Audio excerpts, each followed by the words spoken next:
Hello guys. So ayan, meron akong gulay dito sa loob ng greenhouse. Ayan, kahit na winter na sobrang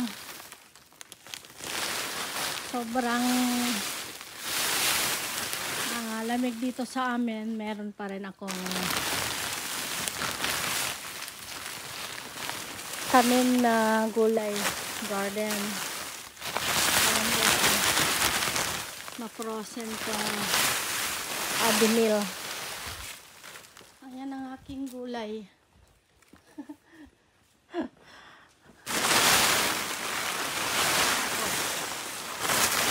Ito. Wow, meron pa akong mga radish dito. So, kailangan ko ng tanggalin tong mga gulay dito. Wow. Mga horenso. Matibay talaga ang horenso sa lamig. Ito yung mga iniwanan kong gulay.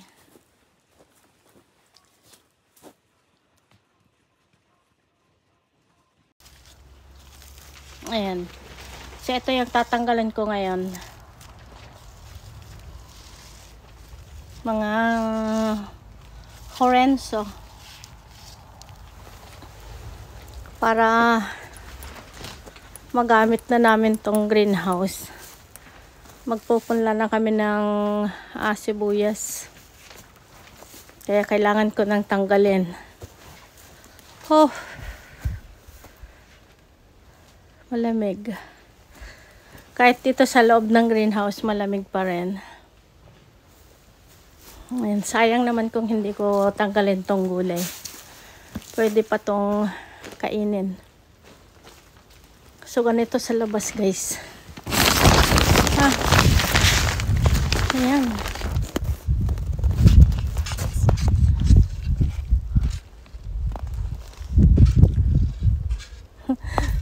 Malamig.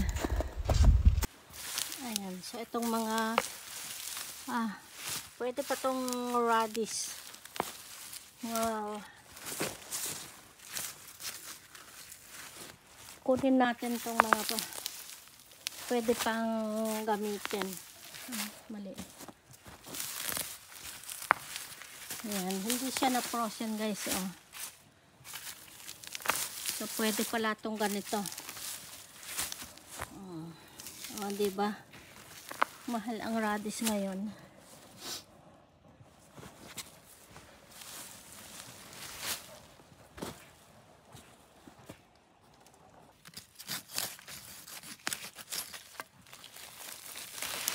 Ayan, harvestin na natin.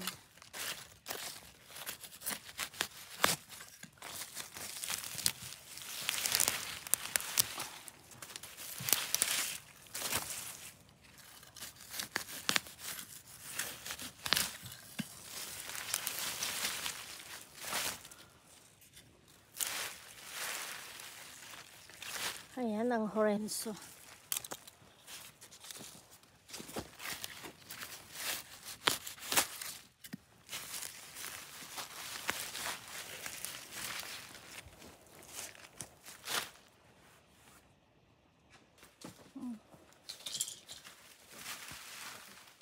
Alwa ito mapayato, matagulay at mabalin pa nga si Dan ate.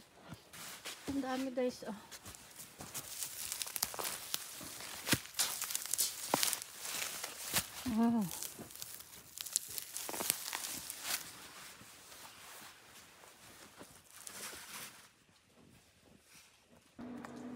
So, ito yung na-harvest kong gulay sa aking greenhouse.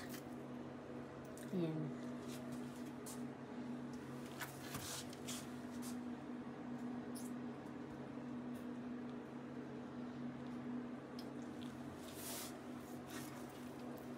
Ayan, napakalalaki itong daikon o kaya radish.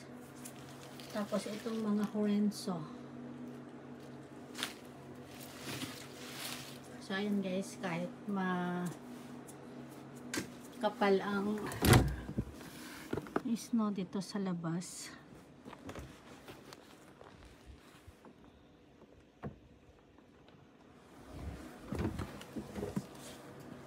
Marami pa rin akong na-harvest na gulay. Basta sa loob ng greenhouse lang. Tapos lalagyan mo siya ng tunnel para hindi siya ma-frozen.